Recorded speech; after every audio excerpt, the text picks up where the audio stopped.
Assalamualaikum warahmatullahi wabarakatuh. Apa kabar kalian? Semoga kalian baik-baik saja dan tetap diberikan kesehatan oleh Allah Subhanahu wa Ta'ala. Bantu channel kami dengan cara subscribe dan tekan tombol lonceng kalian. Terima kasih. Semoga kisah ini bermanfaat. Kisah mengharukan, 10 tahun membenci suami. Tak disangka begini wanita ini setelah ditinggal pergi. Kisah mengharu biru tentang cinta dan kehidupan rumah tangga suami istri ini bisa menjadi pelajaran bagi pasangan suami istri lainnya agar dapat lebih bersyukur dengan apa yang telah mereka miliki saat ini. Kisah ini sudah cukup lama viral di dunia maya, baik di Facebook, blog maupun di berbagai forum. Tidak diketahui apakah cerita ini adalah kisah nyata atau hanya fiktif dan siapa yang menulisnya. Namun terlepas dari itu semua, semoga dari kisah ini kita bisa mengambil hikmah yang terkandung di dalamnya. Berikut kisah selengkapnya. Aku membencinya. Itulah yang selalu kubisikkan dalam hatiku hampir sepanjang kebersamaan kami. Meskipun menikahinya, aku tak pernah benar-benar menyerahkan hatiku padanya. Menikah karena paksaan orang tua membuatku membenci suamiku sendiri. Walaupun menikah terpaksa, aku tak pernah menunjukkan sikap benciku. Meskipun membencinya, setiap hari aku melayaninya sebagaimana tugas istri. Aku terpaksa melakukan semuanya karena aku tak punya pegangan lain. Beberapa kali muncul keinginan meninggalkannya, tapi aku tak punya kemampuan finansial dan dukungan siapapun. Kedua orang tuaku sangat menyayangi suamiku karena menurut mereka suamiku adalah sosok suami sempurna untuk putri satu-satunya mereka. Ketika menikah, aku menjadi istri yang teramat manja. Kulakukan segala hal sesuka hatiku. Suamiku juga memanjakanku sedemikian rupa. Aku tak pernah benar-benar menjalani tugasku sebagai seorang istri. Aku selalu bergantung padanya karena aku menganggap hal itu sudah seharusnya setelah apa yang dia lakukan padaku. Aku telah menyerahkan hidupku padanya sehingga tugasnya lah membuatku bahagia dengan menuruti semua keinginanku. Di rumah kami, akulah ratunya. Tak ada seorang pun yang berani melawan. Jika ada sedikit saja masalah, aku selalu menyalahkan suamiku. Aku tak suka handuknya yang basah yang diletakkan di tempat tidur. Aku sebal melihat dia meletakkan sendok sisa mangkok susu di atas meja dan meninggalkan bekas lengket. Dan aku benci ketika dia memakai komputerku meskipun hanya untuk menyelesaikan pekerjaannya. Aku marah kalau dia menggantung bajunya di kapstok bajuku. Aku juga marah kalau dia memakai pasta gigi tanpa memencetnya dengan rapi. Aku marah kalau dia menghubungiku hingga berkali-kali ketika aku sedang bersenang-senang dengan teman-temanku. Tadinya aku memilih untuk tidak punya anak, meskipun tidak bekerja tapi aku tak mau mengurus anak. Awalnya dia mendukung dan aku pun ber-KB dengan pil. Tapi rupanya dia menyembunyikan keinginannya begitu dalam sampai suatu hari aku lupa minum pil KB dan meskipun dia tahu dia membiarkannya. Aku pun hamil dan baru menyadarinya setelah lebih dari 4 bulan. Dokter pun menolak menggugurkannya. Itulah kemarahanku terbesar padanya. Kemarahan semakin bertambah ketika aku mengandung sepasang anak kembar dan harus mengalami kelahiran yang sulit. Aku memaksanya melakukan tindakan vasektomi agar aku tidak hamil lagi. Dengan patuh dia melakukan semua keinginanku karena aku mengancam akan meninggalkannya bersama kedua anak kami. Waktu berlalu hingga anak-anak tak terasa berulang tahun yang ke-8. Seperti pagi-pagi sebelumnya aku bangun paling akhir. Suami dan anak-anak sudah menungguku di meja makan. Seperti biasa, dialah yang menyediakan sarapan pagi dan mengantar anak-anak ke sekolah. Hari itu dia mengingatkan kalau hari itu ada peringatan ulang tahun ibuku. Aku hanya menjawab dengan anggukan tanpa memedulikan kata-katanya yang mengingatkan peristiwa tahun sebelumnya. Saat itu aku memilih ke mall dan tidak hadir di acara ibu. Ya, karena merasa terjebak dengan perkawinanku, aku juga membenci kedua orang tuaku. Sebelum ke kantor biasanya suamiku mencium pipiku saja dan diikuti oleh anak-anak. Tetapi hari itu dia juga memelukku sehingga anak-anak menggoda ayahnya dengan ribut. Aku berusaha mengelak dan melepaskan pelukannya. Meskipun akhirnya ikut tersenyum bersama anak-anak, dia kembali mencium hingga beberapa kali di depan pintu seakan-akan berat untuk pergi.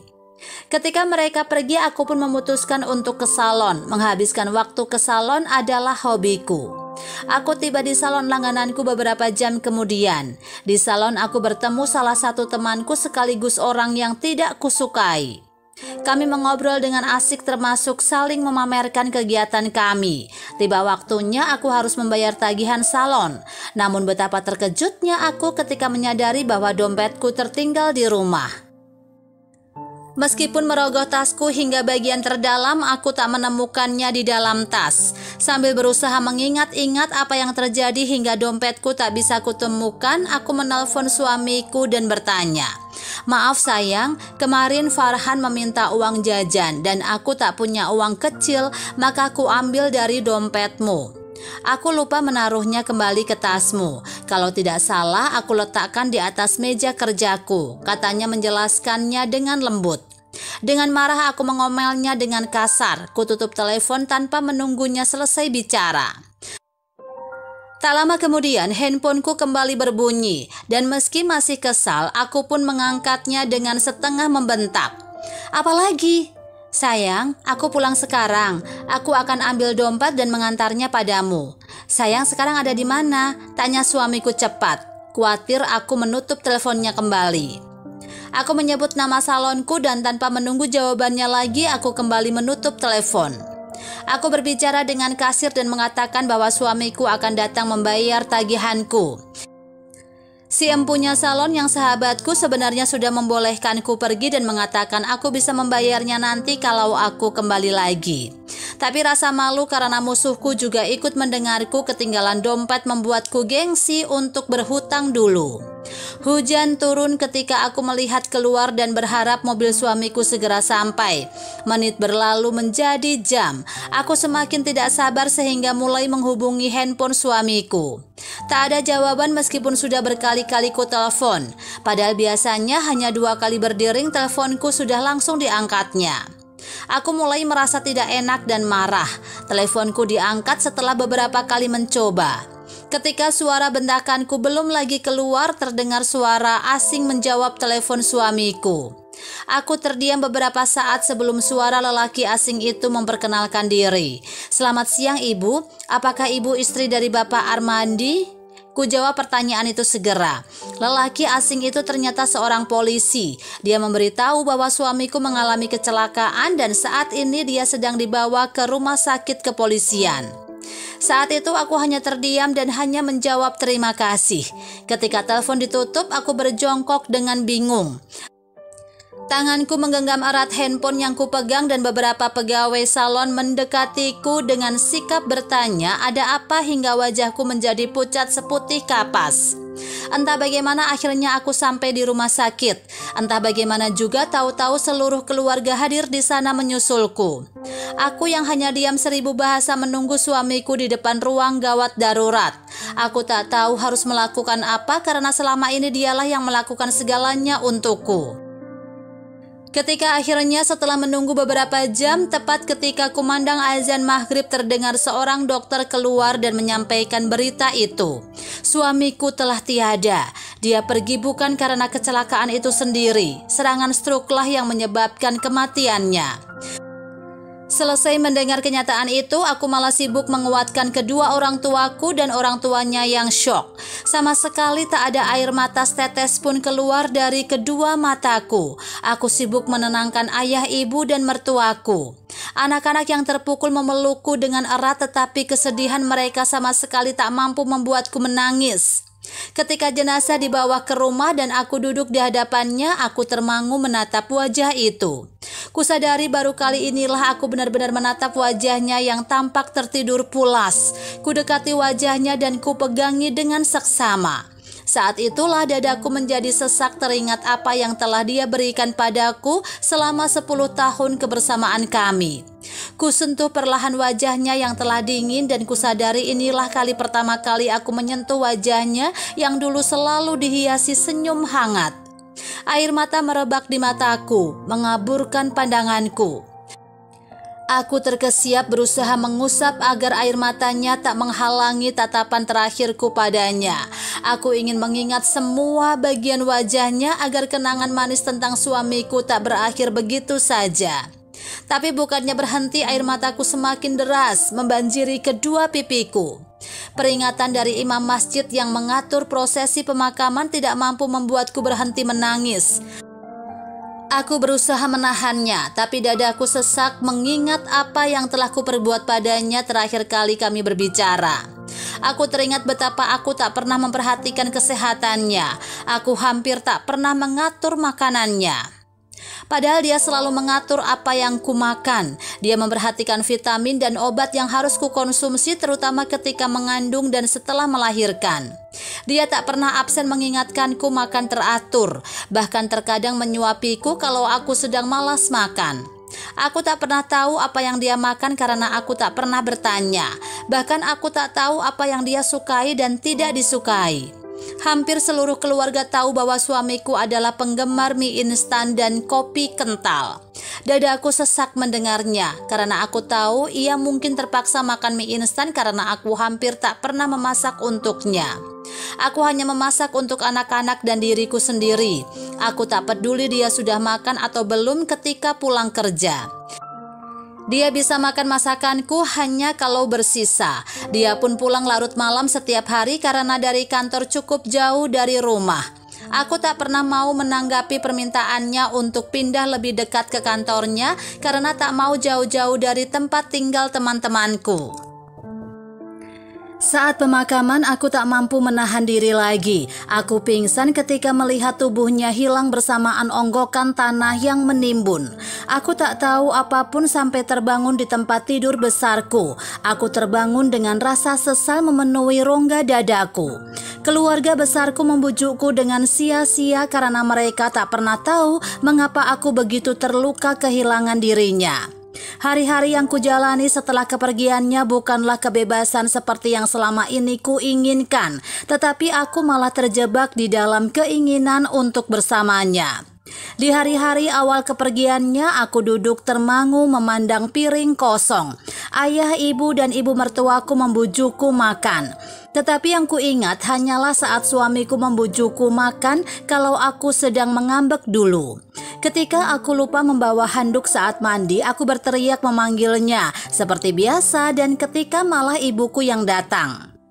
Aku berjongkok menangis di dalam kamar mandi berharap dia yang datang. Kebiasaanku yang menelponnya setiap kali aku tidak bisa melakukan sesuatu di rumah membuat teman kerjanya kebingungan menjawab teleponku. Setiap malam aku menunggunya di kamar tidur dan berharap esok pagi aku terbangun dengan sosoknya di sebelahku. Dulu aku begitu kesal kalau tidur mendengar suara dengkurannya, tetapi sekarang aku bahkan sering terbangun karena rindu mendengarnya kembali.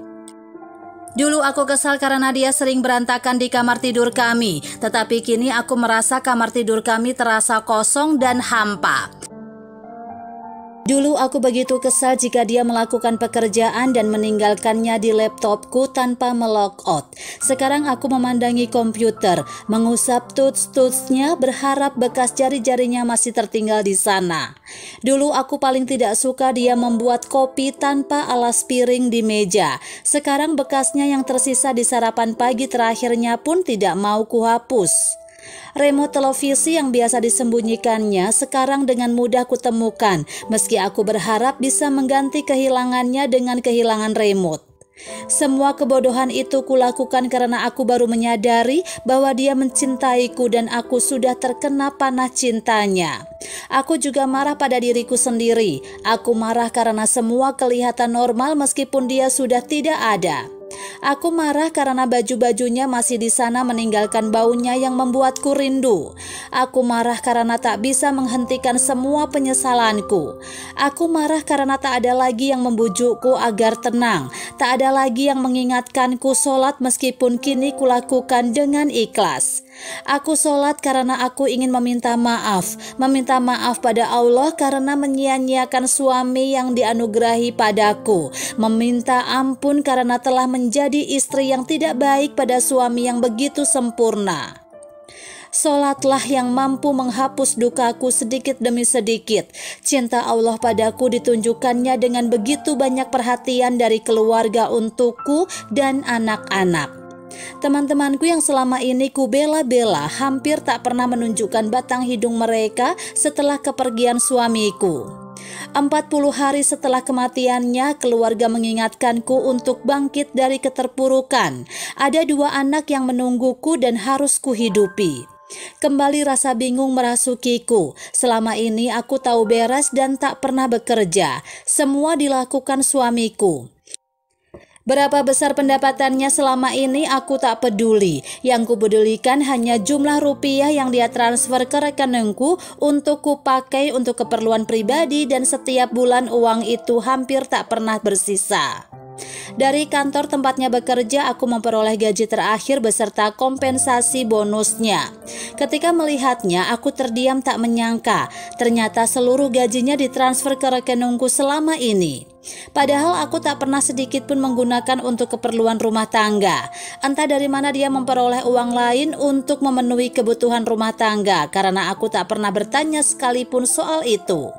Yang aku tahu sekarang, aku harus bekerja atau anak-anakku tak akan bisa hidup karena jumlah gaji terakhir dan kompensasi bonusnya tak akan cukup untuk menghidupi kami bertiga. Tapi bekerja di mana?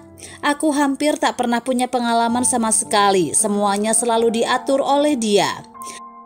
Kebingunganku terjawab beberapa waktu kemudian. Ayahku datang bersama seorang notaris. Dia membawa banyak sekali dokumen. Lalu notaris itu memberikan sebuah surat.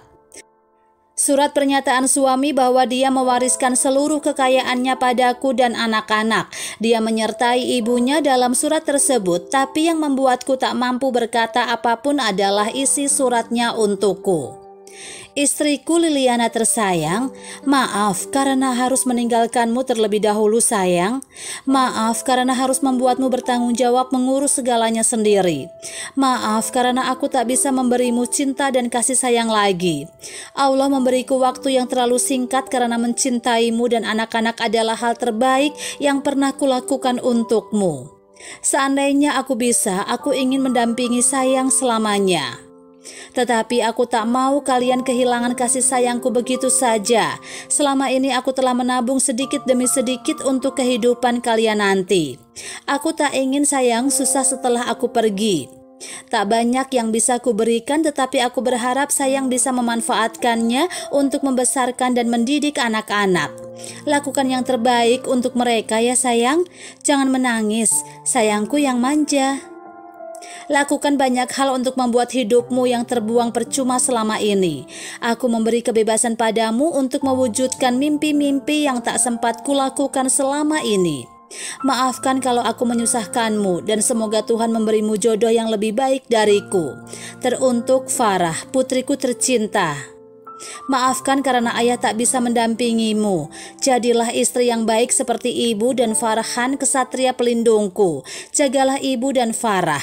Jangan jadi anak yang bandel lagi, dan selalu ingat dimanapun kalian berada, ayah akan di sana melihatnya. Oke, buddy. Aku terisak membaca surat itu. Ada gambar kartun dengan kacamata yang diberi lidah menjulur ke suamiku kalau dia mengirimkan note. Notaris memberitahuku bahwa selama ini suamiku memiliki beberapa asuransi dan tabungan deposito dari hasil warisan ayah kandungnya. Suamiku membuat beberapa usaha dari hasil deposito tabungan tersebut, dan usaha tersebut cukup berhasil meskipun dimanajemen oleh orang-orang kepercayaannya. Aku hanya bisa menangis terharu mengetahui betapa besar cintanya pada kami, sehingga ketika ajal menjemputnya dia tetap membanjiri kami dengan cinta. Aku tak pernah berpikir untuk menikah lagi. Banyaknya lelaki yang hadir tak mampu menghapus sosoknya yang masih begitu hidup di dalam hatiku. Hari demi hari hanya kuabdikan untuk anak-anakku. Ketika orang tuaku dan mertuaku pergi satu persatu meninggalkanku selama-lamanya, tak satu pun meninggalkan kesedihan sedalam kesedihanku saat suamiku pergi. Kini kedua putra-putriku berusia 23 tahun. 2 hari lagi putriku menikahi seorang pemuda dari tanah seberang. Putri kami bertanya, "Ibu, aku harus bagaimana nanti setelah menjadi istri? Soalnya Farah kan gak bisa masak, gak bisa nyuci. Gimana ya, Bu?" Aku merangkulnya sambil berkata, "Cinta sayang, cintailah suamimu, cintailah pilihan hatimu, cintailah apa yang dia miliki dan kau akan mendapatkan segalanya. Karena cinta kau akan belajar menyenangkan hatinya, akan belajar menerima kekurangannya, akan belajar bahwa sebesar apapun persoalan kalian akan menyelesaikannya atas nama cinta." Putriku menatapku seperti cinta ibu untuk ayah. Cinta itukah yang membuat ibu tetap setia pada ayah sampai sekarang? Aku menggeleng. "Bukan sayangku, cintailah suamimu seperti ayah mencintai ibu dulu. Seperti ayah mencintai kalian berdua. Ibu setia pada ayah karena cinta ayah yang begitu besar pada ibu dan kalian berdua." Aku mungkin tak beruntung karena tak sempat menunjukkan cintaku pada suamiku.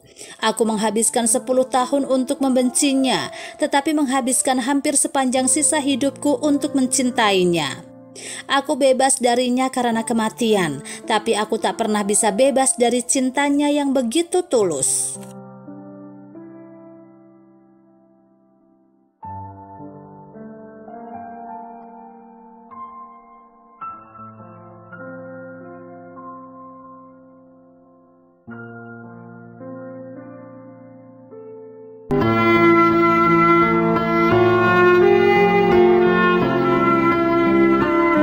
Assalamualaikum warahmatullahi wabarakatuh.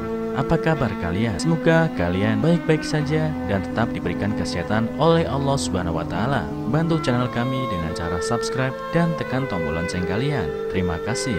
Semoga kisah ini bermanfaat.